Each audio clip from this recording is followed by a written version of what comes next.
welcome back to my channel. I'm talking curveballs. I'm sure you've had a few thrown at you. I certainly have. There are many things that are outside of our control, and these things all pose a threat to throw us off course at some point.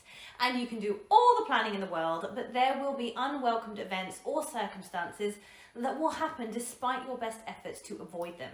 And if your mind hasn't been conditioned to deal with unforeseen circumstances, then they have the potential to send everything you're working hard at and you into chaos.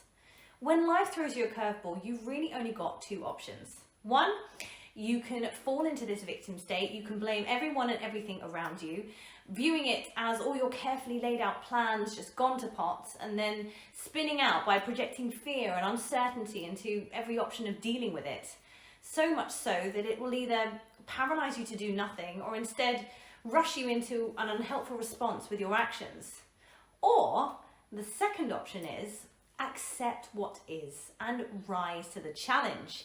You can view the situation that has occurred as, yes, outside of your control, but recognize that you have control over the way in which you respond to it and handle it from now. And so you can see it as an opportunity to learn, to grow, to find something better that you may not have had the opportunity of finding had this curveball not been thrown at you.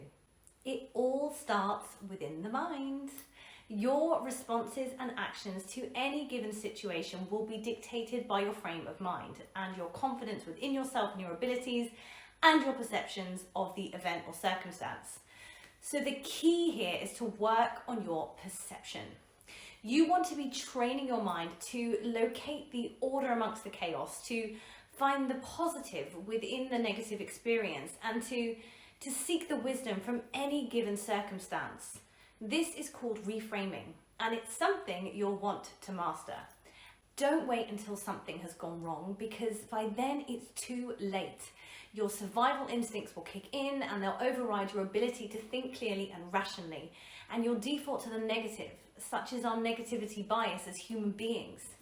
Instead, what you want to do is be building your ability to think creatively and to program yourself to find solutions whenever you see a problem. So how do you do this?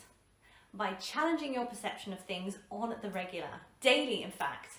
Personally, I like to make a game out of this, and I have been making a game out of it for a number of years. For every relationship that didn't work out, for every business plan that fell flat on its face, and there have been a few, for every time just things didn't go the way I wanted them to go. And I do it with other people too. I love it when people come to me with their problems, because I can get my creative thinking cap on and practice positive thinking by looking at their situation from different angles to find either the silver lining, the opportunity, or the takeaway lesson. If this all seems alien to you and difficult to do for yourself, which it very much can be at the start training your brain with other people's shortcomings and perceived problems or failures. You will likely find it easier to do it for them, as you are less emotionally invested in their stuff as you are your own. And once you start building the reframing muscle with others, then you can start applying it more to yourself. It is repetition and consistency that leads to sustainable change. So if you thought you were going to get a hack or a shortcut in this video, then I'm sorry to disappoint you.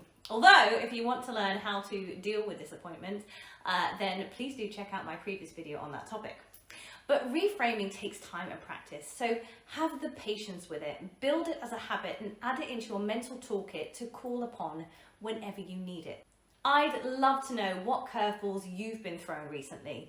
Drop it in the comments below along with your silver lining, opportunity, or takeaway lesson that has come from it. Sharing can be a great way to help others creatively think how to overcome their curveballs too. I'll see you very soon. Until then, keep shining, keep smiling.